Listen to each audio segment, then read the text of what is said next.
But the child is now motivated to pick up the blocks and instead of doing simple clipping, which is, they're not interested. They're very good. Okay, I don't want to do clipping activity. It's good for fine motor skills. Then here, the child is now using post-it to take it out and use for sequencing of numbers. He doesn't want to sit in it. It's okay. He can move around and he can learn. It's okay. But the point is, how do we adapt the teaching material in order to help the child based on the kind of needs they have? Okay? And one last thing before I finish. You see, I don't like maths, so this example works. You can put whatever you don't like here and make sense of it. But we all learn algebra. And most of us hate it. And we passed it somehow. We made a lot of mistakes, but we passed it. But today, if you give me another 10th standard algebra, I can't do it. Okay? How much ever I think, I just cannot solve it properly. And it might not be of standard level as well. They can be very silly mistakes. But if you look at cycling, when I learned to cycle, I made a lot of mistakes. I fell, got bruised, cried so much, came home, complained, oh, you removed the training wheels, look what happened. All that happened. But today, after so many years that I don't know how to ride a cycle, if you give me a cycle still, somehow I can do it. Somehow I can cycle it. Why? Because I wanted to learn this. I didn't want to learn this. This was forced. That I have to learn and pass it. So as teachers, always keep this in your mind and see that the child should perceive it as cycling, something they like enjoying and not algebra. So what you teach today will be used tomorrow. Because they wanted to learn. Yes. Thank you so much.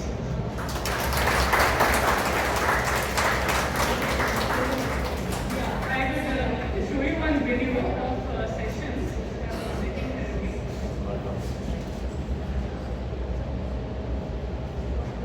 See, this is a child who is about 4.5 years old. He has autism and he is going to be doing some activity. In the first video, look how he takes time to do it and how he still does it. Just observe.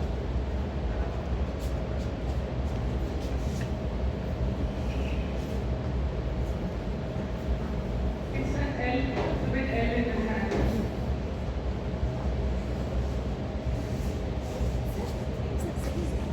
See, it is fine.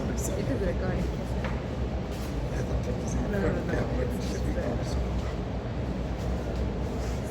So you see how he took more time to do that one particular one? Maybe the way it looks like a one.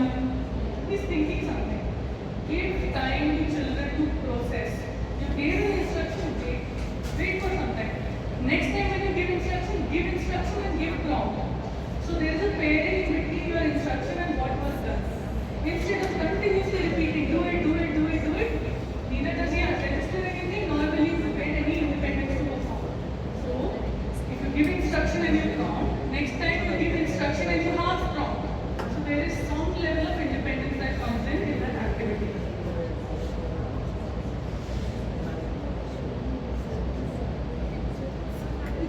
Give sensory breaks to them, like here he likes the magnetic board. Change activities as per the requirement of the child. Here he is learning to point. He doesn't point and ask anything. But I know that he likes puzzle. And I know that he likes this particular puzzle. So I am asking him to point and ask him. He's vaguely pointing. He's almost doing this. Right? But I am giving it to him and slowly see what happens. I am using his liking of patterns to teach him how to point and ask.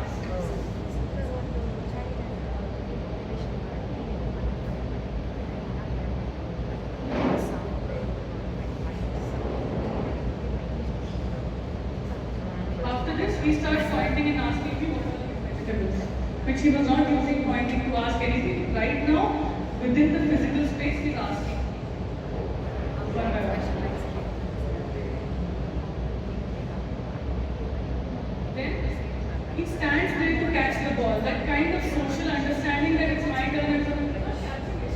But he's at the first level when he at least goes there and takes the position to stand and play with me. Then he starts to share with the other child.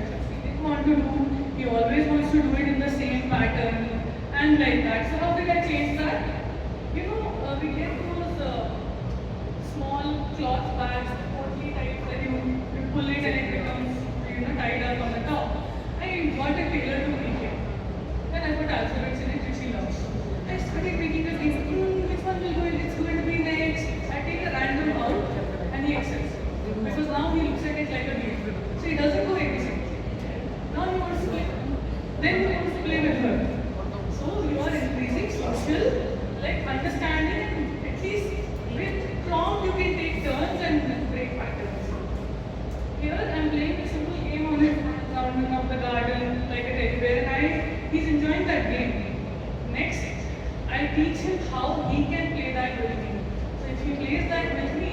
he can play that with other people.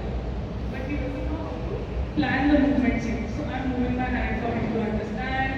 And I know he won't do that. So I take over and I finish the game. So you're only transferring parts.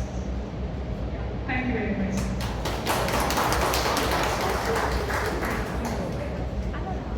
Thank you, Shreya. Let's give a huge round of applause to Shreya.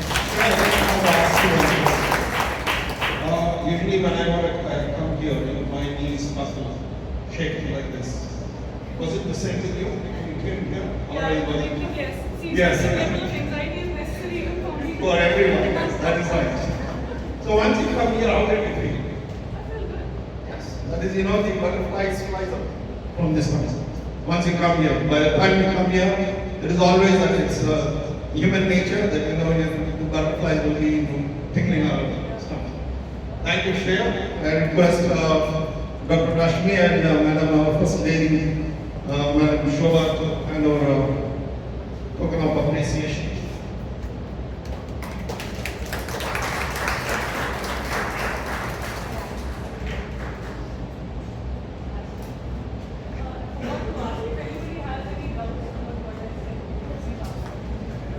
Probably I think during the break you can answer. I'll be to relax for 10 minutes. Coffee, tea is ready. You can please relax. 10 minutes. Thank you.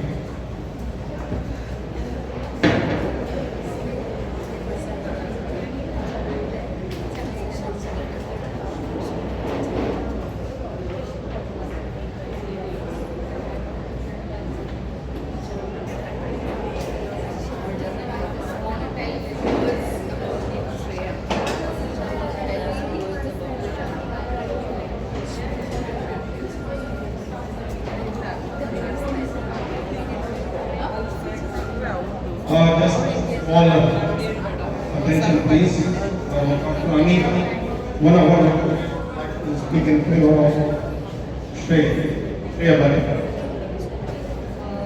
Good morning, everyone. This is Dr. Anita. Thank you so much for being here for today's session.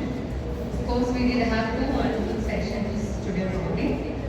I would like to place a special thanks to Shreya. She has been handling patients. It was very evident that she showed us a few videos. Handling these children, being aware that the simple things to our day-to-day life seems very complicated for these children. This is what she was trying to convey. And thanks for a very systematic approach that you put through, the kind of experience you showed to all the teachers that how these children are being handled on a day-to-day basis. Usually, people take monetary advantage of handling these children.